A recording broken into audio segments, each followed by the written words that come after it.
بسم اللہ الرحمن الرحیم۔ شروع اللہ کا نام لے کر جو بڑا مہربان نہایت رحم کرنے والا ہے۔ السلام علیکم ورحمۃ اللہ وبرکاتہ۔ حضرت زین اسلم بیان کرتے ہیں، رسول صلی اللہ علیہ وآلہ وسلم نے ایک رات طریق مکہ میں رات کے آخری حصے میں پڑاؤ ڈالا اور بلال کو حکم فرمایا کہ وہ انہیں نماز کے لیے بیدار کرے۔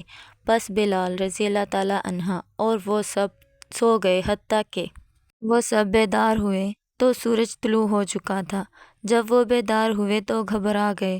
رسول صلی اللہ علیہ وآلہ وسلم نے انہیں اس وادی سے نکل جانے کا حکم فرمایا اور فرمایا اس وادی میں شیطان ہے۔ بس صحابہ کرام رضی اللہ تعالیٰ عنہ سوار ہوئے، حتیٰ کہ وہ اس وادی سے نکل گئے۔ پھر رسول صلی اللہ علیہ وآلہ وسلم نے انہیں حکم فرمایا کہ وہ پڑاؤ ڈالیں اور وضو کریں۔ آپ صلی اللہ علیہ وآلہ وسلم نے بلال کو نماز کے لیے اذان یا اقامت کہنے کا حکم فرمایا۔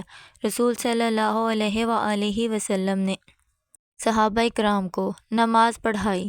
جب آپ صلی اللہ علیہ وآلہ وسلم فارغ ہوئے تو ان کی بے چینی دیکھ کر فرمایا، لوگو، بے شک اللہ نے ہماری روحیں قبض کی ہیں، اگر وہ چاہتا تو انہیں اس وقت کے علاوہ کسی اور وقت طلوع آفتاب سے پہلے ہماری طرف لوٹا دیتا۔ جب تم میں سے کوئی نماز کے وقت سو جائے یا وہ اسے بھول جائے، پھر اسے اس کے متعلق آگاہی ہو جائے تو وہ اسے ویسے ہی پڑھے جیسے وہ اسے اس کے وقت میں پڑھا کرتا تھا۔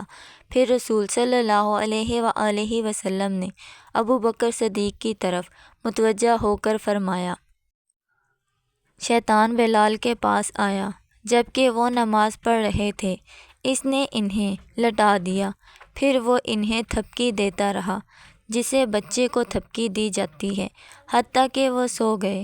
پھر رسول صلی اللہ علیہ وآلہ وسلم نے بلال کو بلایا تو بلال نے رسول صلی اللہ علیہ وآلہ وسلم کو ویسے ہی بتایا جیسے رسول صلی اللہ علیہ وآلہ وسلم نے ابو بکر کو بتایا تھا۔ ابو بکر نے فرمایا، میں گواہی دیتا ہوں کہ آپ صلی اللہ علیہ وآلہ وسلم اللہ کے رسول ہیں۔